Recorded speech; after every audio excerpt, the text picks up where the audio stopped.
Saya akan mengawalinya dengan apa yang ada di Al-Quran, karena kita semua paham bahwa para imam suci Ahlul Bait tidak akan pernah berpisah dari Al-Quran. La yaftariqa hatta yarida alayyal haud.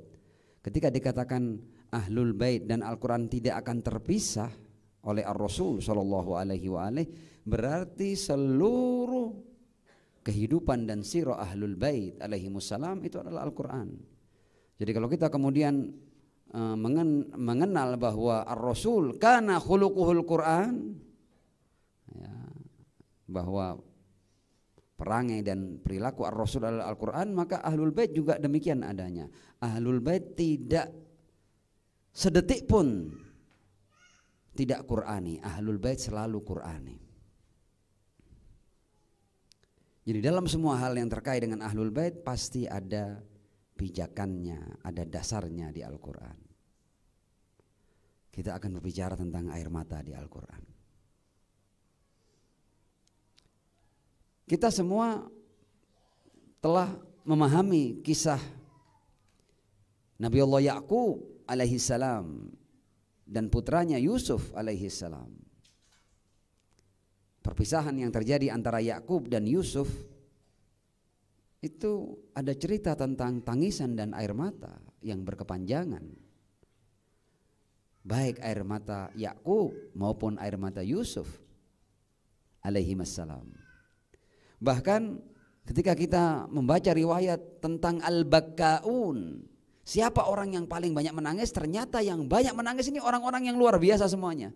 Tidak ada yang mengalahkan dalam tangisan orang-orang ini. Jadi ketika kita hendak melihat siapa yang paling banyak meneteskan air mata, ternyata 1, 2, 3, 4, 5 ini semuanya manusia-manusia luar biasa.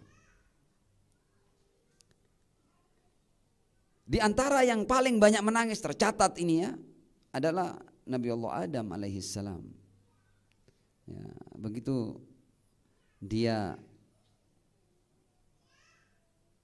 mendapat konsekuensi logis dari apa yang dia lakukan ya,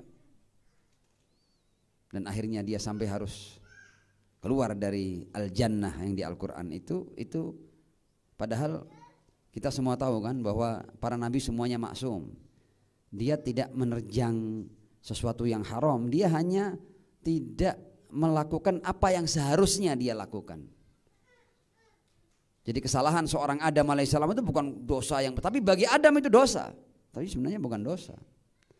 Tapi karena Adam ini manusia luar biasa, untuk sesuatu yang seharusnya ia lakukan saja, dia meneteskan air mata bertahun-tahun. Sampai riwayat mencatat di pipi Adam itu ada sungai-sungai kecil, ya, ada guratan-guratan yang bekas dari berlinangnya air mata beliau alaihi salam.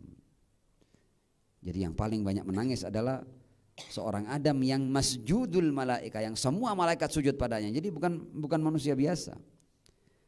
Di antara yang banyak menangis yang akan kita bahas sebentar lagi, Ya'qub dan Yusuf. Keduanya begitu terpisah, dua-duanya tidak pernah berhenti menangis. Ya'qub menangis, Yusuf juga menangis.